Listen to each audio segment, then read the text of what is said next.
믿음으로 시리즈 말씀을 계속 이어왔는데 오늘 20번째 시간입니다. 여러분 수고하셨어요. 20번 열심히 달려오셨는데 이제 새로운 말씀이 곧 나눠질 것 같습니다. 오늘 마지막 시간이에요. 지난 19번의 시간 속에서 우리는 히브리서 11장 본문을 중심하여서 믿음으로 살았던 사람들을 함께 만났습니다. 그들의 삶을 대하면서 믿음이 무엇인지, 믿음이 무엇을 가능하게 하는지, 또 믿음으로 품어내야 되는 삶의 영역은 어디까지인지를 함께 살펴왔습니다. 그리고 지난주에 잠깐 브레이크하고 문성 선교사님을 모시고 함께 말씀의 교제를 나누었는데, 여러분 기억해 보시면 그 말씀의 주제도 사실 믿음과 다 있었습니다. 선교사님 내외분하고 집회 전에 또 후에 함께 말씀 나누면서 우리 하나님이 참 절묘하시다, 그런 이야기 함께 나누었어요. 서로 미리 얘기하지 않았는데 같은 맥락 속에서 하나님께서 말씀을 주시는 것 우리가 확인하는 거죠. 선교사님 말씀이 많았는데 다 말씀드리긴 좀 어렵고요. 하지만 믿음에 대한 부분을 한번은 간단히 정리하고 오늘 말씀을 나누고 싶은데, 선교사님 주셨던 말씀 중에 believe와 faith에 대한 말씀 기억하실 겁니다. 이 두 가지에 대한 차이를 알 필요가 있다는 거죠. 그러면서 마틴 로이드 존슨 목사님의 로마서 강해에 소개된 내용을 인용해 주셨어요. 이런 거죠. 우리가 흔히 믿음이라고 하면 believe 이런 단어들을 떠올리는데, 그 믿음은 의지가 강조된 거예요. 내가 믿는다는 거죠.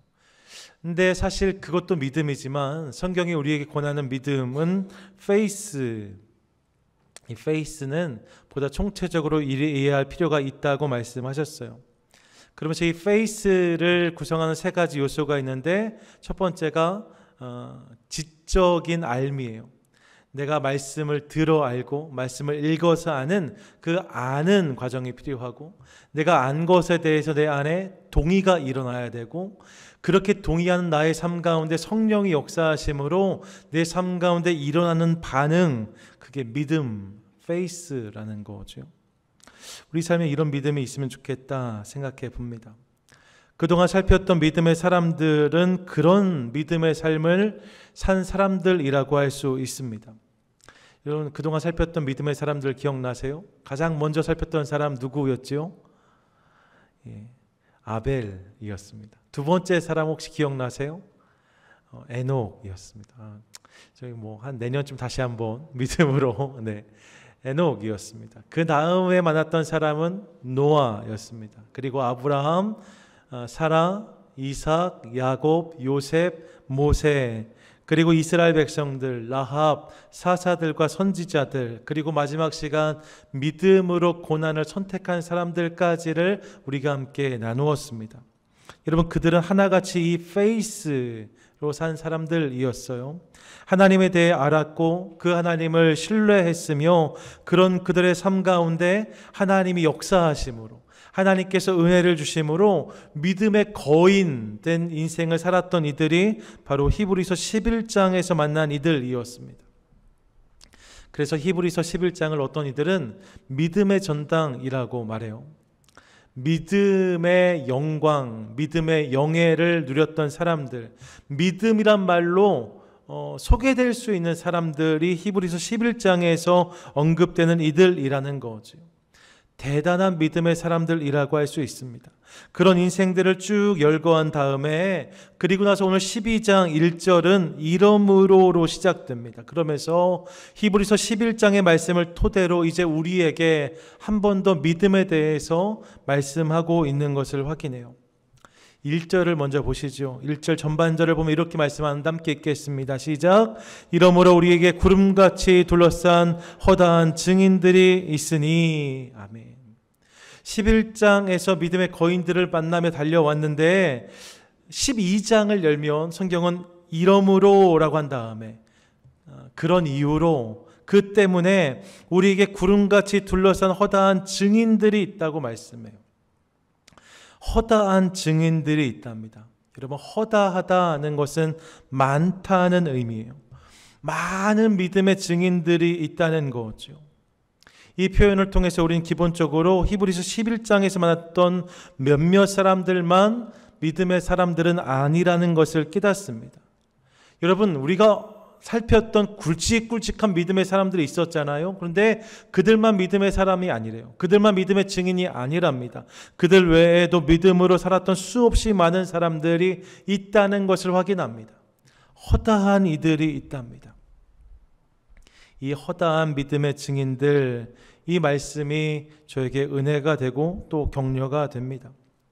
왜요? 여러분, 믿음으로 살았던 증인이 손에 꼽는다 하면, 몇 명 정도만 있다라고 하면, 소수 정예다라고 한다면, 그런 믿음의 기준을 생각해 보면 우리는 도저히 거기에 다다르기 어렵다, 이런 느낌과 부담이 있기 때문에 우리 마음이 어려워질 수 있어요.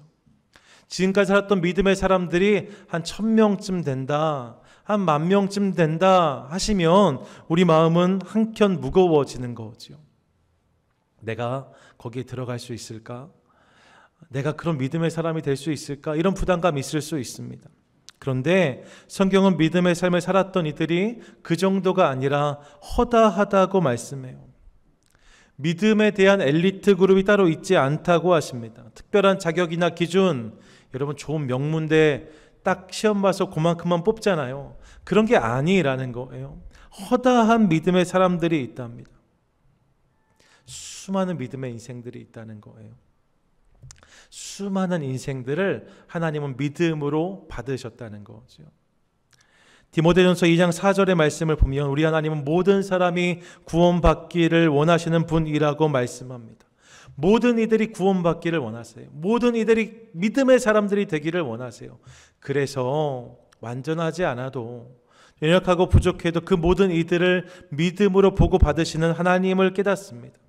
그 주님의 시선 안에 허다한 믿음의 무리들을 우리가 깨닫게 되는 거죠. 예, 우리 하나님이 우리 안에 있는 작은 믿음을 탓하지 않으시고 그 믿음이 자라기를 기대하시면서 날마다 응원하고 격려하시는 하나님이십니다.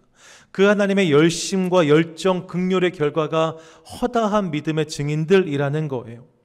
이 사실을 기억하며 여러분 낙심하지 마시고 내 삶 가운데 있는 믿음이 더욱 커지기를 소망하며 주님을 바라보는 저와 여러분 우리 모두가 될 수 있기를 원합니다. 더불어 성경은 그들이 믿음의 삶을 삶으로 믿음의 증인이 되었다라고 말씀하고 있어요. 믿음의 증인이 되었답니다. 사실 생각해 보시면 그동안 살폈던 믿음의 사람들 말입니다. 그들은 누구도 증인이 되려고 하지 않았습니다. 누구도 증인이 되려고 하지 않았어요. 증인이 되겠다 했던 사람 아무도 없습니다. 그냥 그들이 살았던 삶은 자신에게 주어진 삶의 자리에서 그 상황 가운데 주신 말씀에 순종으로 반응하는 삶을 살았던 것이 전부였습니다. 그런데 성경은 그들을 통칭해서 증인이라고 말씀합니다. 증인이라는 거예요. 증인이 무엇입니까? 증인은 무엇인가를 경험하여서 그것을 보여주고 들려주는 사람이 증인입니다. 그들이 증인이 되려 했던 것은 아니지만 그의 삶의 궤적을 통해서 그렇게 우리에게 들려주는 이야기, 보여주는 것들이 있다는 거죠. 그 맥락 속에서 그들이 믿음의 증인이라고 말씀하고 있는 거예요. 예, 증인이 되려 한 것은 아니었지만 믿음으로 살았던 그들의 삶이 믿음에 대해서 증언하고 있다는 것입니다. 그렇게 생각해 보니 믿음만 그런 것이 아닙니다. 사실 우리의 삶은 삶 그 자체로 이야기를 합니다. 옛날에 초코파이 광고 CM송 기억나세요? 말하지 않아도 알아 그냥 바라보면, 뭐 이렇게 하는 광고가 있었어요. 말하지 않아도 안다는 거예요. 왜요? 그냥 바라보면 알게 되는 거예요. 그래서 정상회담할 때 넥타이 색깔이 어떤지, 복장이 어떤지, 자세가 어떤지 하나하나를 다 보도해요. 시시콜콜한 것을. 왜요? 거기에 담겨있는 메시지가 있기 때문인 거죠.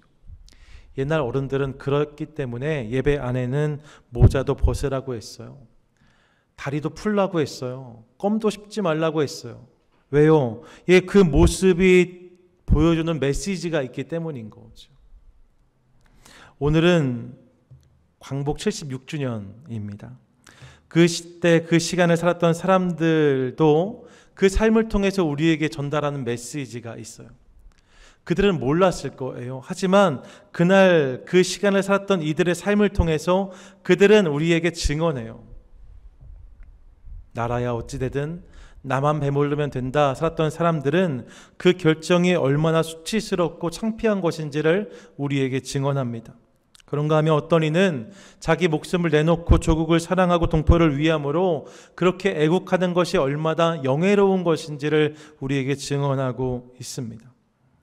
모든 인생은 다 인생을 통해 말한다는 거예요. 그렇게 증인이 되는 거죠. 그렇다면 여러분, 저와 여러분 우리 모두는 무엇을 위한 증인이 되어야 될까요? 그럼 어떤 메시지를 삶으로 나누시겠습니까? 내 삶이 지나간 자리에서 어떤 이야기를 증언하기 원하세요?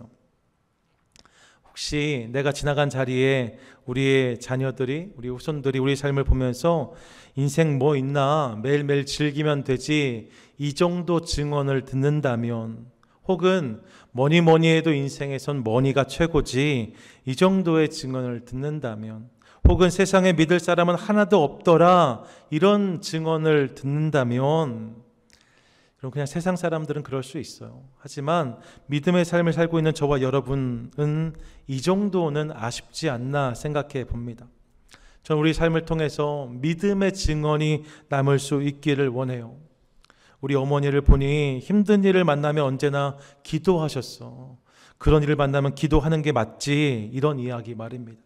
우리 아버지를 보니 항상 주님 일이 먼저셨어. 그렇게 주님을 사랑하셨어. 그 삶이 귀한 거지, 이런 증언들 말입니다. 우리 할아버지 할머니 항상 감사하고 항상 찬양하셨어. 그 삶이 귀한 거지. 그 사람을 보면 항상 하나님이 살아계시구나 깨달을 수 있었어.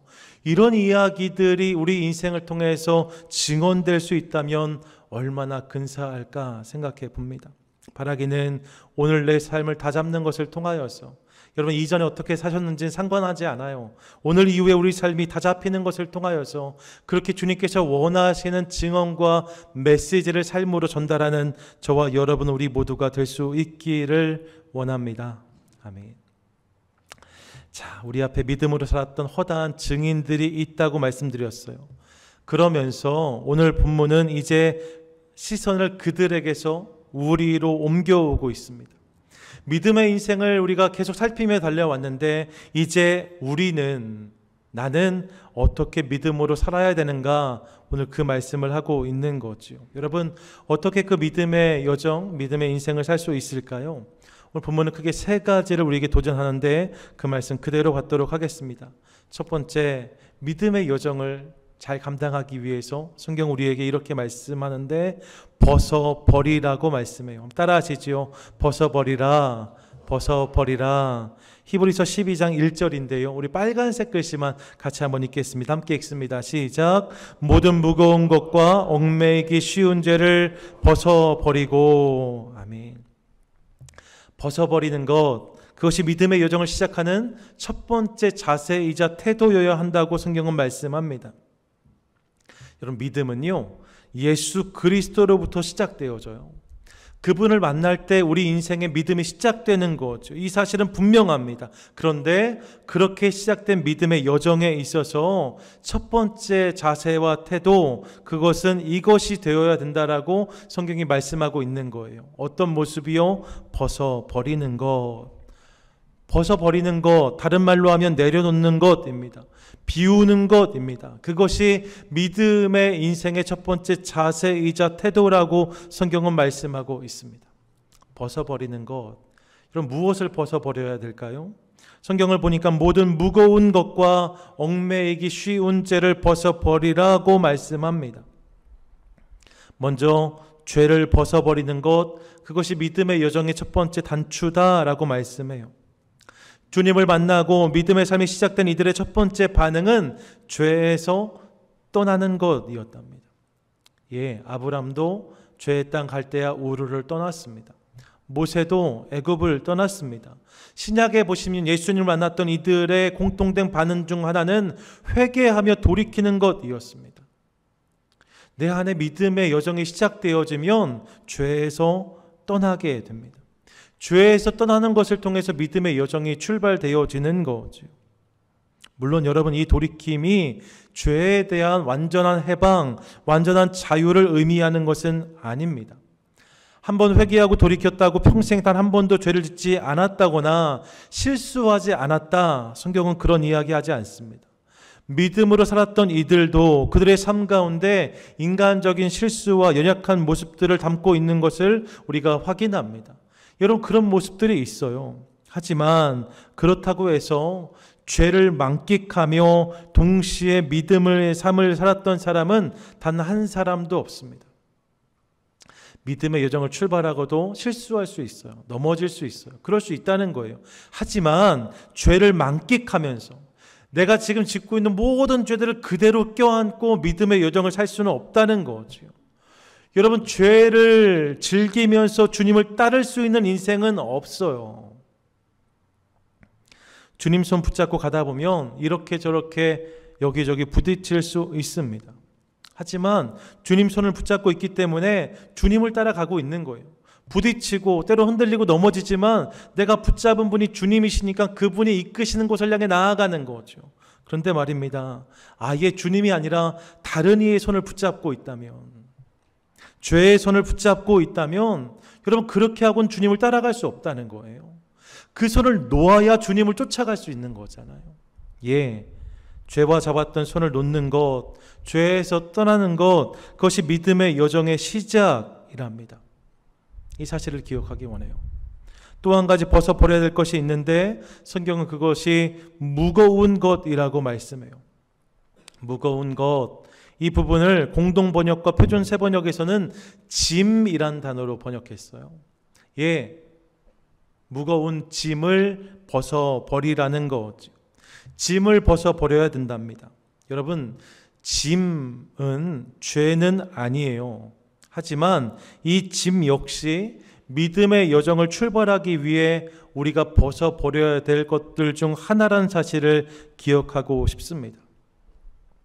유명한 심리학자인 어니 젤린스키의 책 모르고 사는 즐거움을 보시면 많이 들어보신 이야기예요.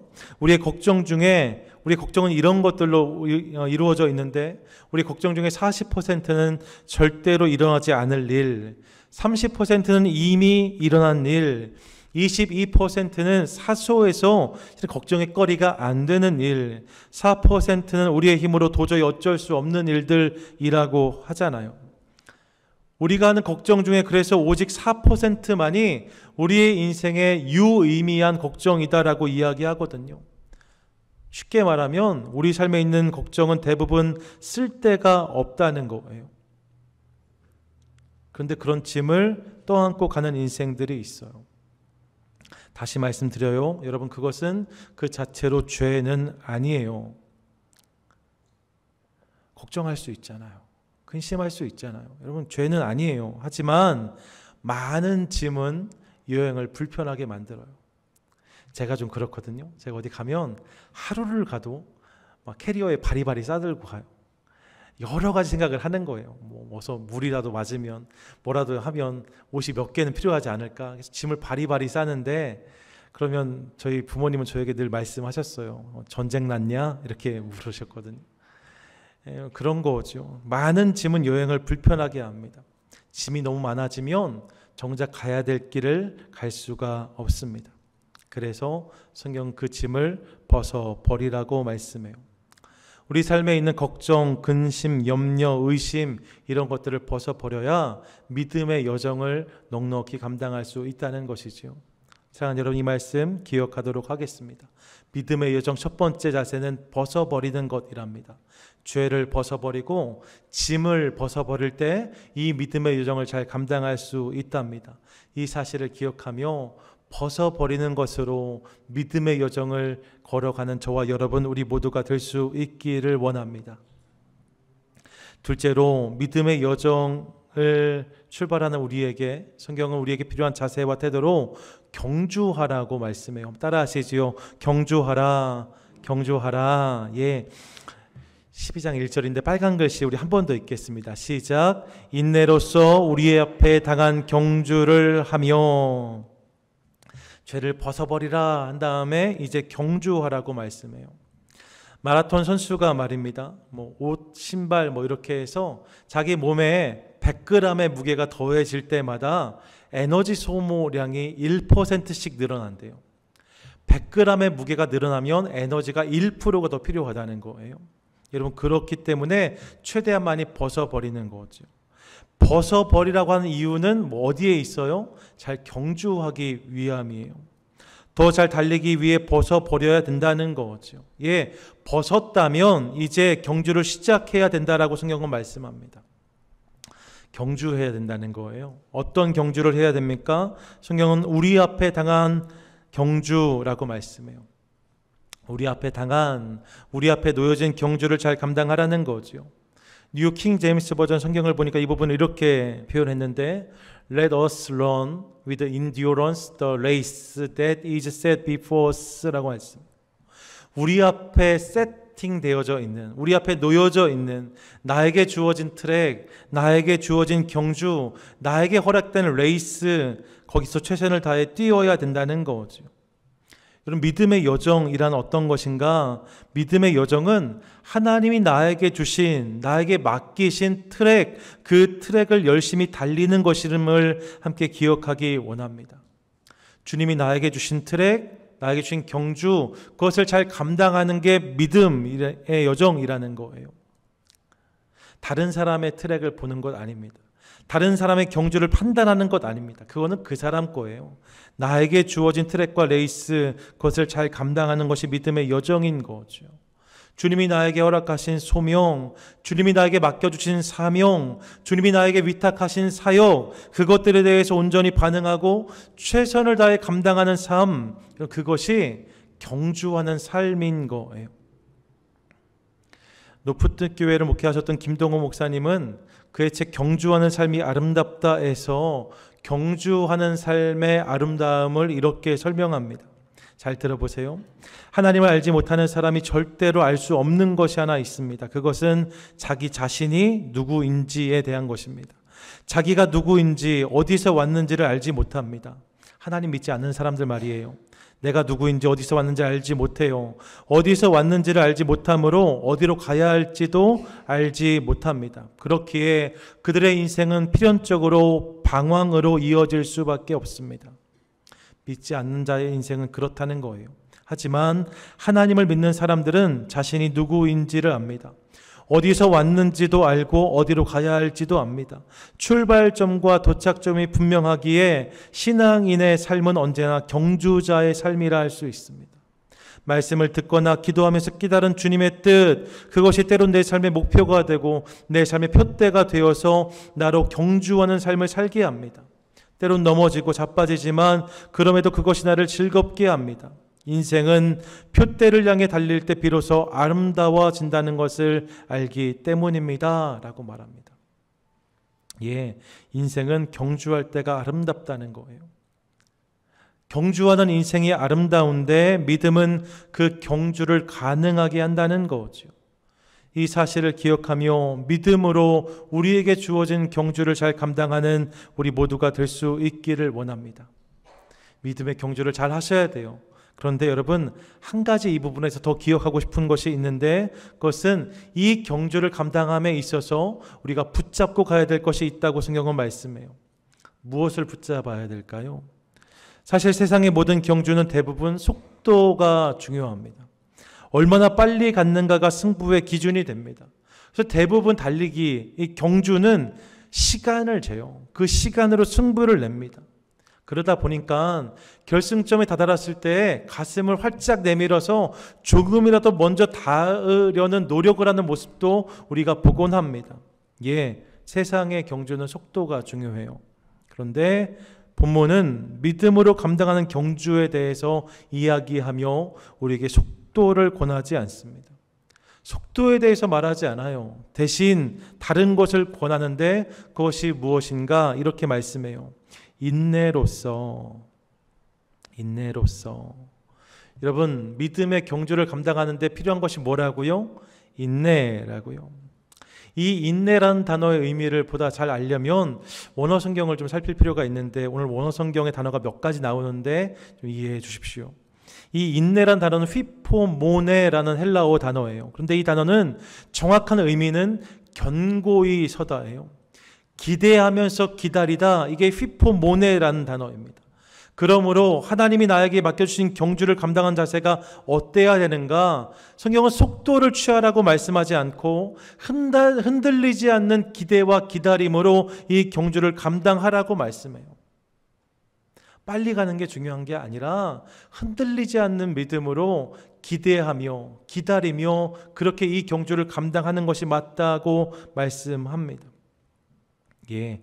하나님 안에서 우리 감당해야 되는 믿음의 경주는 얼마나 빨리의 방점이 있는 것이 아니랍니다. 성경은 빨리 믿은 사람에 대해서 말하지 않고 끝까지 믿은 사람, 온전히 믿은 사람에 대해서 말씀합니다.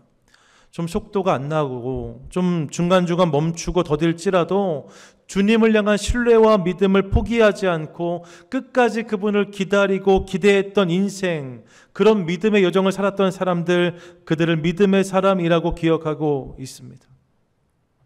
이 사실을 기억하기 원해요.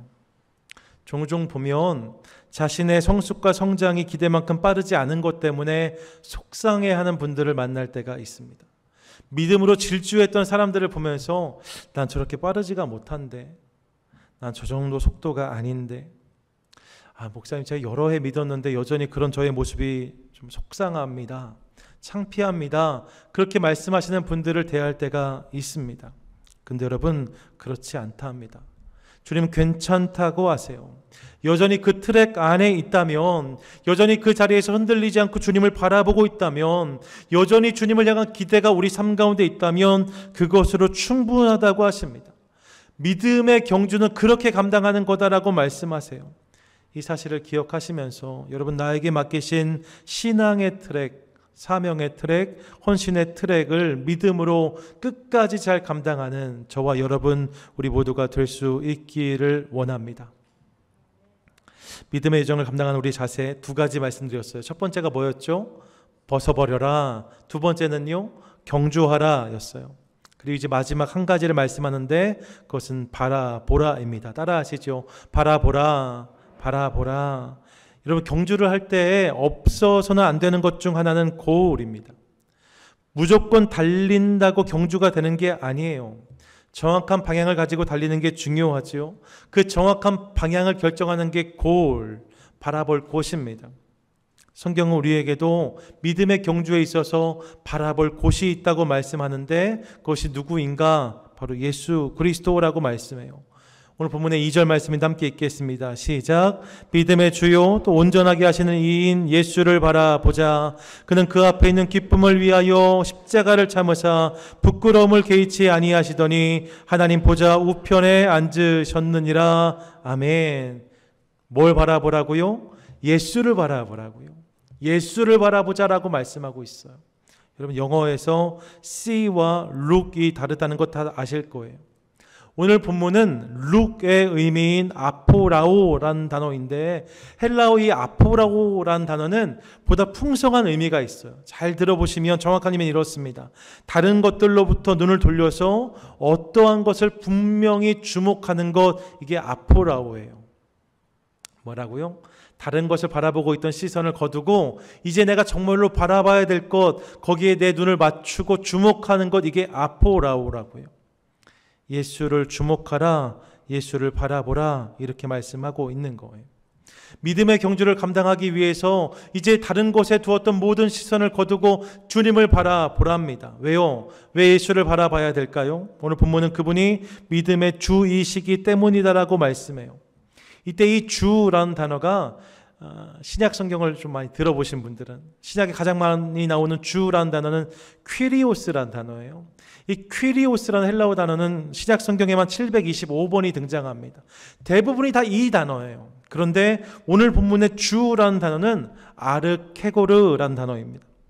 아르케고르라는 이 단어 신약에 딱 4번 등장해요. 딱 4번 사용되는데 그 중에 한 번이 오늘 본문인 거죠. 이 아르케고르라는 말의 정확한 의미는 인도자라는 의미예요. 인도자. 그분이 믿음의 인도자라는 거예요. 예수님이 우리의 믿음을 위한 인도자시라는 거죠. 예, 그분이 인도자가 되셔서 우리에게 믿음이 어떤 것인지를 보여주시고 바른 믿음의 길로 우리를 이끌어 가신다는 거예요. 실제로 오늘 본문 하반절을 보니까 이렇게 말씀하잖아요. 죄와 짐을 거절하고 자신에게 주어진 트랙, 십자가를 끝까지 감당하신 모습, 그래서 믿음의 결국이 어떠했는지를 우리에게 말씀하고 있습니다. 주님이 그런 믿음의 본을 우리에게 보여주셨다는 거죠. 그리고 그 주님이 우리의 믿음을 온전케 하신다라고 말씀해요. 우리에게 믿음의 본을 보이실 뿐만 아니라 우리에게 찾아오셔서 우리가 흔들리고 넘어질 때마다 우리를 다잡아 주시고 일으켜 세워주시고 계속해서 그 경주를 감당할 수 있게 하신다는 거죠. 누가복음 24장에서 만나는 엠마오로 가던 두 제자를 기억합니다. 여러분, 그들은 지금 흔들리고 있었어요.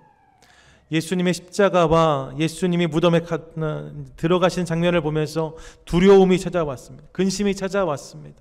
예, 여러분, 그 근심 속에 엠마오를 향하고 있습니다. 다른 곳을 향해서 발걸음을 옮기고 있었어요. 그런데 부활하신 예수님이 그들을 찾아가십니다. 그리고 그들을 만나세요. 그들에게 말씀하시고 가르치십니다. 이것을 통해서 깨닫게 하시고 돌이키게 하십니다. 그 결과가 무엇입니까? 누가복음 24장 31절과 32절 이렇게 말씀하는데 함께 읽겠습니다. 시작. 그들의 눈이 밝아져 그인 줄 알아보더니 예수는 그들에게 보이지 아니하시는지라. 그들이 서로 말하길 길에서 우리에게 말씀하시고 우리에게 성경을 풀어주실 때에 우리 속에서 마음이 뜨겁지 아니하더냐 하고. 주님이 이렇게 일하시는 거죠. 엠마오를 향해서 가고 있는, 다른 곳을 향해 가고 있는 저들에게 찾아가셔서 그들을 붙잡아 주시고 말씀을 풀어주시고 음성을 들려주심으로 저들의 마음을 뜨겁게 하셨다라고 말씀합니다. 믿음을 완성시키시는 거예요. 온전한 믿음을 가능하게 하시는 거죠. 믿음의 경주를 끝까지 감당하게 하십니다. 그분이 우리 예수님이세요. 그러므로 믿음의 인도자이신 우리 믿음을 온전케 하시는 주님 예수 그리스도, 그분을 바라보는 저와 여러분 우리 모두가 될 수 있기를 간절히 소망합니다. 벗어버리라, 경주하라, 바라보라, 이 세 가지 모습을 통해서 믿음의 경주가 우리 삶 가운데 담겨야 된다는 거예요. 말씀을 마치며 한 사람을 소개하고 싶은데, 최근에 도쿄올림픽이 있었는데요, 올림픽의 꽃은 마라톤이라고들 이야기합니다. 한국에서 마라톤 하면 유명한 선수들 있죠. 여러분 누가 떠오르세요? 한국의 마라톤 선수? 이봉주요. 이봉주 저희 동네 사람이에요. 천안 옆에 성환이라는 성환 중학교 나왔습니다. 그래서 그 이봉주로라는 길이 그 중학교 앞에 있어요. 이봉주 유명하죠. 또요, 황영조 선수도 전 기억합니다. 92년도 바르셀로나 올림픽 때 잘 뛰었던 기억 저에게 있습니다. 그런가 하면 손기정 선수도 우리가 다 기억하는 마라톤 영웅 중 하나가 아닐까 싶습니다. 근데 저 오늘 일본 마라톤 선수를 한 명 소개하려고 해요. 광복절인데 여러분 좀 이해해 주십시오. 그런데 이 사람을 소개하는 이유가 있습니다. 마라토너인데 결이 좀 달라요. 그의 이름이 카나쿠니 시조라는 선수입니다. 카나쿠니 시조. 1912년에 스웨덴에서 스톡홀름 올림픽이 있었는데 이때 마라톤에 참가한 선수 중에 일본인 선수가 둘이 있었고 그 둘 중에 한 사람이 이 카나쿠니 시조라는 선수였습니다. 42.19를 뛰어야 되는데 1912년이니까 얼마나 상황이 열악했겠어요. 그 상황 속에서 이들이 달리기를 뛰는 거죠. 그런데 폭염이었고, 그래서 마라톤을 뛰던 도중에 26.7km 지점에서 이 카라쿠니 시조가 일사병 때문에 자리에 쓰러집니다. 지금 같으면 중계차도 따라가고 뭐 이렇게 스텝들이 있으니까 바로 처리가 되었겠지만 그 당시엔 그런 상황이 아니었거든요. 그래서 이 선수가 쓰러지니까 주변 사람들이 그냥 그를 잘 부축해서 인근의 농가로 옮겼어요. 그래서 그를 그렇게 치료받게 하죠. 잠깐 정신을 잃었다 깨어났는데 보니까 자기가 알지 못하는 농가에 누워있고 마라톤 경기는 끝이 났어요. 공식적으로 치료를 받지 못했잖아요. 경기 중간에 그가 사라졌는데 그가 깨어나서 그 상황을 보고 나서 마라톤을 끝까지 뛰지 못했다는 창피함과 자책감이 밀려와서 아무에게도 말하지 않고 그냥 본국으로 돌아와 버려요. 카라쿠니 시조가 마라톤을 뛰다가 중간에 쓰러졌는데 아무에게도 말하지 않고 그냥 돌아온 거죠. 그래서 올림픽위원회에서 이 까라꾸니 시조를 실격으로 처리하지 못하고 실종으로 처리합니다. 경기 중에 선수가 사라져버린 거예요. 그로부터 54년이 지난 1966년 스웨덴 올림픽위원회에서 스톡홀름 올림픽 개최 54주년 기념행사를 준비하다가 이 기록을 발견해요. 카나꾸니 시조라는 선수가 있었는데 마라톤 경기 중에 실종되었다. 이 기록이 남아 있는 거죠. 그를 수소문하고 당시에 일본에 살고 있던 그를 찾아냅니다. 그에게 연락해서 그를 올림픽 개최 54주년 기념행사에 초대해요. 못다한 레이스 끝까지 마무리할 기회를 주겠다 하였습니다. 이 초대에 그가 응하여서 스웨덴을 찾습니다. 까나꾸니 시조가 수많은 사람들의 환호 속에서 스타디움을 한 바퀴 돌고 결승 테이프를 끊어요. 그때 장내 아나운서가 이렇게 이야기합니다. 54년 8개월 6일 8시간 32분 20초 만에 그가 드디어 돌아왔습니다. 이게 세계에서 가장 오래 걸린 마라톤 완주의 기록입니다. 54년 걸린 마라톤 완주. 늦어도 너무 늦었지요. 75세가 된 노구를 이끌고 그가 결승점을 통과해요. 그런데 여러분, 누구도 그를 탓하지 않아요. 장내에 있던 모든 이들이 일어나서 환호하면서 박수로 그를 맞습니다. 완주한 경주를 축하해 줍니다. 우리 삶에도 이런 장면을 상상해 봅니다. 여러분, 믿음에 대해서 말씀드렸는데 믿음의 거인들을 만나다 보니까 나는 좀 작지 않나? 난 좀 부족하지 않나 생각하실 수 있어요. 여러분, 인생을 살다 보면 연약할 때가 있고 흔들릴 때도 있어요. 넘어질 때도 있어요. 자꾸만 트랙에서 이탈하는 우리의 모습을 발견해요. 실종된 것처럼 느껴질 때도 있습니다. 하지만 우리 주님은 그런 우리를 찾아내서 다시 당신이 허락하신 트랙에 세우시는 분이세요. 그리고 결국 그 트랙을 완주하게 되는 날 우리는 하나님 나라 스타디움에 들어서게 될 것입니다. 상상해 보세요. 하나님 나라 스타디움에 우리가 믿음의 경주를 완주하고 그곳에 들어가는 거예요. 수많은 사람들이 우리를 지켜보고 있을 것입니다. 그 안엔 믿음의 선진들도 있고 허다한 믿음의 사람들도 있을 거예요. 말로만 들었던 아브라함, 요셉, 다윗, 베드로 이런 이들이 있을 것입니다. 또 이 땅에서 함께 신앙생활했던 믿음의 동지들, 먼저 가신 부모님, 믿음의 본을 보여주셨던 이들, 그들이 다 그곳에 있을 거예요. 누구 하나 할 것 없이 박수치고 펄펄 뛰며 너무 잘했다고 굿잡, 수고했어 인사해 줄 것입니다. 무엇보다 우리 주님이 두 팔을 활짝 펴고 우리를 안아주실 거예요. 수고했다 하실 거예요. 빨리가 아니어도 믿음의 경주를 완주한 우리 가운데 그런 감격과 은혜가 있을 것을 기대하시기 바랍니다. 믿음의 경주를 완수한 사람만 누릴 수 있는 감격입니다. 믿음의 경주, 믿음의 인생을 살아내므로 그런 은혜와 감격이 우리 삶 가운데 있게 되기를 간절히 소망합니다. 오늘 본문이 믿음의 장인 히브리서 11장의 결론이라고 하면 그 시작의 자리에서 히브리서 10장 39절이요. 11장 바로 앞에 말씀인데 이 말씀을 함께 읽는 것으로 오늘 이 시리즈와 말씀을 마치려고 합니다. 함께 읽겠습니다. 시작. 우리는 뒤로 물러가 멸망할 자가 아니요 오직 영혼을 구원함에 이르는 믿음을 가진 자니라. 아멘. 이 믿음으로 승리한 저와 여러분 우리 모두가 되시기를 주님의 이름으로 간절히 축원드립니다. 아멘.